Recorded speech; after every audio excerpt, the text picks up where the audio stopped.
Once upon a time, there was a young man named George. On the outside, he looked like every other 22-year-old, ambitious, full of dreams, and constantly working towards a better future. But inside, George was drowning.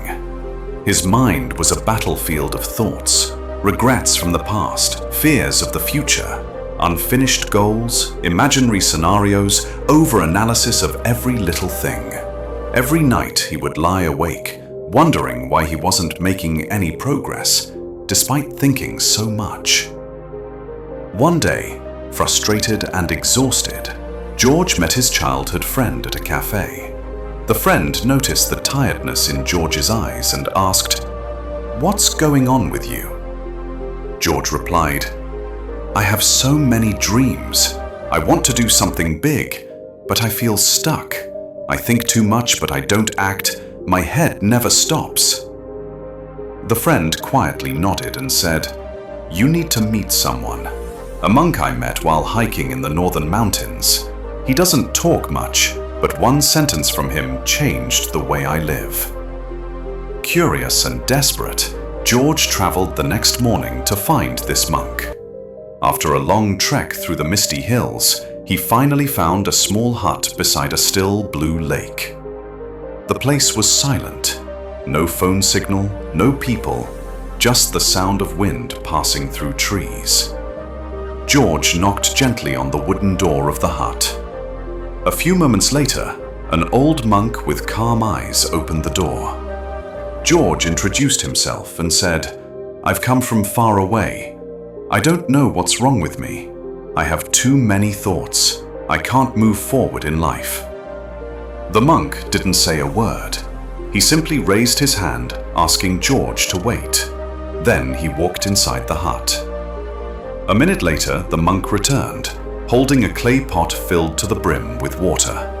He placed the pot in front of George and slowly started pouring more water into it from another container. As expected, the water overflowed and spilled all over the ground. George was confused. The monk looked at him and finally spoke. "This is your mind." George stared, speechless. The monk continued, "When the pot is already full, no matter how much you try to add, it will only overflow and waste.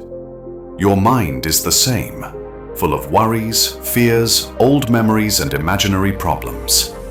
How will you add focus, clarity, or purpose?" Then the monk calmly said, "Empty your mind, George. Only then will you have the space to find direction." George stood quietly, the wind from the lake brushing his face. He looked into the still water, and for the first time in years, his thoughts weren't loud. They were calm. In that silence, something shifted. He saw his mistakes, but no longer felt trapped by them. The weight of overthinking slowly lifted. His mind, once crowded and chaotic, now felt light, peaceful. He turned to the monk and said softly, "Thank you for giving me clarity." The monk simply nodded. Without another word, George began walking back. The quiet hut behind him, the monk still sitting by the lake, unchanged, yet unforgettable. This story teaches us that wisdom doesn't always come from doing more. It often begins with doing less. In a world that constantly demands action, clarity is a quiet rebellion. When your mind is crowded with regrets, fears, and unchecked dreams, even the right path becomes hard to see. Empty your mind, not forever, but just enough to breathe, to feel, to realign, because only in that stillness will you find your true direction.